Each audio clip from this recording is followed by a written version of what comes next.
most teachers, preparing lesson plans is an incredibly time-consuming task. In fact, one elementary school teacher that we spoke with told us she spends about 45 minutes on each of 4 lesson plans that she prepares every single day. Now, obviously, teachers have, since time immemorial, found ways to share that workload, but in a new column in Education Next, Bill Tucker talks about some new and more high-tech ways that teachers are finding to be able to share their knowledge. Bill, maybe you could talk a little bit about that. Sure. So I think the analogy I like to use is a lesson plan is like a good recipe. It doesn't teach the class or solve things, but one of the things that we're looking at are how are the little ways that we can help teachers improve their practice and takes a little bit of the burden off of them.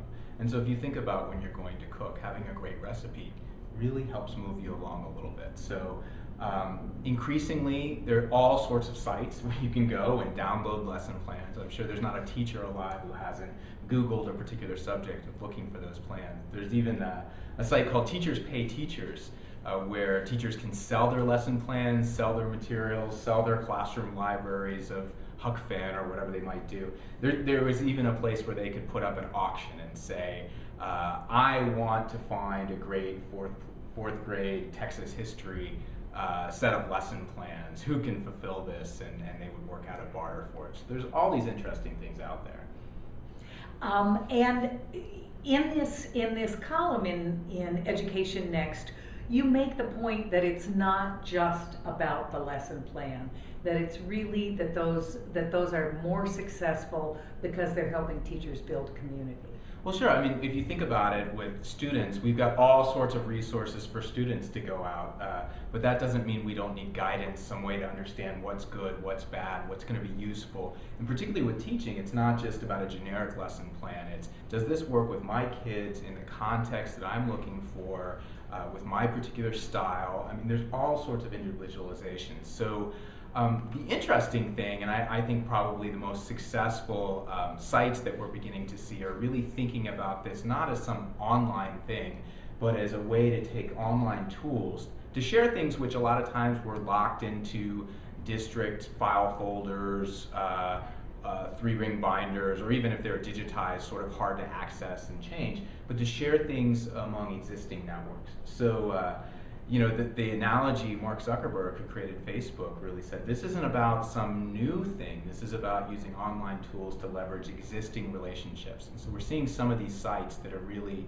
thinking about, well, what are the existing relationships that occur among teachers in a school, across a district, even among teachers in sort of similar subject areas. I might be the only 6th grade science teacher at my school. How can I collaborate with 6th grade science teachers across the country? So really, the ones that I think have the most promise are sort of taking these networks and sharing lesson plans among these networks where there's already trust, there's already some sense of the context, and the lesson plans are more easily shared and more adaptable.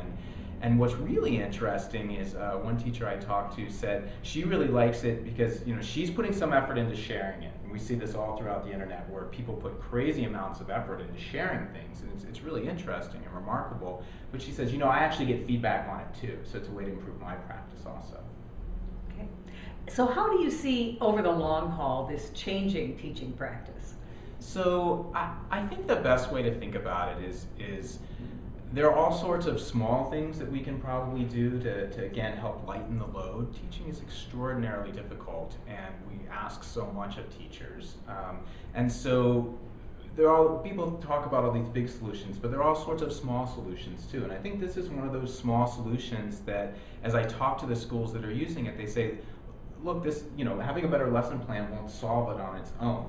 But if we put this in the context of, let's say, an instructional coach, a really good support program, where the coach can be talking with the teacher and then say, remember that lesson we talked about? Actually, here's a resource for you, and here's actually a video of a teacher teaching that, so you can really see what we're doing. So again, I think it fits in that context. I think the recipe analogy is great.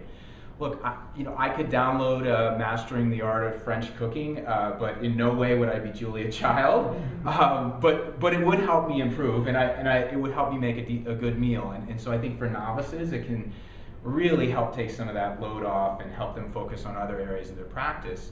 And even the best chefs, I mean, they're always exchanging recipes and trying new things and learning from one another. So I think it's, you know, it has remarkable, interesting ideas for the practice of teaching. Bill, this sounds so interesting. Where can people who want to read the entire column find a copy?